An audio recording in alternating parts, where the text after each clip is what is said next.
Ils m'ont tous laissé tomber. Mes 4 frères, ceux avec qui j'avais partagé mon rêve, aujourd'hui je me retrouvais seul devant l'échec. Mes sauces, saveurs du terroir, ne partiraient jamais vers l'Europe. Nous étions assis autour du même plat, le cœur plein d'espoir. Nos saveurs camerounaises vont conquérir le monde, disais-je. Ils me regardaient comme un frère. L'un d'eux m'avait même dit « Mon grand, cette idée est en or, on est ensemble là-dessus !» Ensemble. Un mot qui sonnait si bien à l'époque. Mais les mois ont passé. La réalité du terrain, les premières difficultés. L'un trouvait que je dépensais trop en emballage, que c'était du luxe, inutile.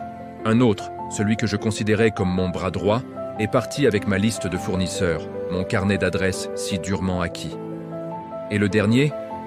Le dernier voulait sa commission pour débloquer des fonds qui étaient à nous tous.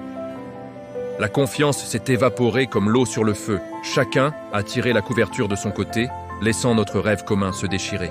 Ce soir-là, dans le silence de ma petite cuisine, entouré par l'écho de leurs promesses brisées, j'ai commencé à nettoyer. Un geste mécanique, presque rageur. Frotter, récurer, comme pour effacer leurs traces, leurs trahisons. Et puis, au milieu de ce vide, une étincelle. J'ai allumé le petit réchaud à gaz, la flamme a dansé dans mes yeux. J'ai sorti un cahier neuf, une page blanche. J'ai compris. Ma vision n'appartenait qu'à moi. Elle était née en moi. Elle ne pouvait grandir qu'à travers moi. Je n'avais besoin de personne pour croire en mon rêve. Cette solitude, je n'allais plus la voir comme une punition, mais comme mon quartier général. Le lieu secret où ma stratégie allait naître. C'est là que j'ai défini mes propres règles. Première règle, fermer la brigade des bruits. Fini de chercher la validation. Fini de me justifier auprès de gens qui ne partageaient pas ma vision. J'ai arrêté de répondre aux appels, aux messages qui me demandaient où j'en étais. J'ai travaillé dans le silence, en me promettant une chose. Ce sont mes résultats qui parleront pour moi. J'ai passé des nuits entières sur mon ordinateur. Les normes européennes, la certification sanitaire, l'emballage alimentaire. Je vais tout maîtriser. Je deviendrai l'expert que personne ne pourra contredire. Deuxième règle, devenir un mâle dans son domaine. Un mâle alpha, le chef de meute de mon propre projet. Je n'avais pas leurs moyens financiers, d'accord, mais j'allais être le meilleur avec ce que j'avais. J'ai repris mes recettes, celles de ma grand-mère, et je les ai perfectionnées, encore et encore. J'ai testé, goûté, ajusté, jusqu'à atteindre l'excellence. Je suis allé directement au contact des gens, au marché Mfundi. Chaque retour était précieux. Quand une maman m'a dit « Ta sauce ndolé est exceptionnelle, Junior », j'ai su que j'étais sur la bonne voie. Je lui ai répondu avec un grand sourire.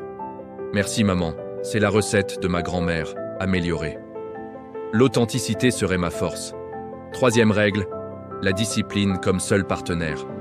La motivation, ça va, ça vient. C'est une émotion, c'est fragile. La discipline, c'est un engagement, c'est un roc. Chaque jour, mon objectif était simple, produire 10 pots de plus que la veille. Chaque semaine, trouver un nouveau client, une petite épicerie, un petit restaurant. Je prenais les taxi-brousses moi-même pour livrer, pour discuter avec les gérants, pour leur raconter mon histoire. La discipline n'était pas glamour, c'était la répétition quotidienne de petites actions. Un jour, un épicier m'a dit « Junior, tes produits partent vite, les clients adorent ton histoire. » La discipline payait. Et puis, 6 mois plus tard, la magie a opéré. Ces petites victoires quotidiennes, invisibles pour le monde extérieur, construisèrent mon empire, brique par brique. Les quelques pots sont devenus des cartons, puis des palettes. Ma petite cuisine s'est transformée en un petit atelier propre et organisé. Comme on dit chez nous, grain par grain, la poule remplit son ventre. Je n'avais pas fait un bond de géant. J'avais fait des milliers de petits pas chaque jour, sans jamais m'arrêter. Aujourd'hui, Saveurs du terroir exporte vers la France et la Belgique. Je signe des contrats dans des bureaux modernes avec des partenaires européens qui me serrent la main. L'un d'eux m'a dit récemment « Votre histoire est inspirante, Junior. C'est cette authenticité, cette résilience que nous recherchons. Ceux qui m'avaient abandonné, ils reviennent, bien sûr. Ils frappent à la porte. Je les accueille sans rancune, mais avec la sagesse de celui qui a appris à marcher seul. Alors, toi qui regardes cette vidéo, toi qui te sens peut-être trahi, abandonné, découragé, sache que ta solitude est ta plus grande force. C'est dans ce silence que tu entendras ta propre voix. Les lions marchent seuls. Les troupeaux suivent. Quelle est la toute première étape que tu vas franchir cette semaine pour ton projet? Partage-la dans les commentaires. Engage-toi publiquement.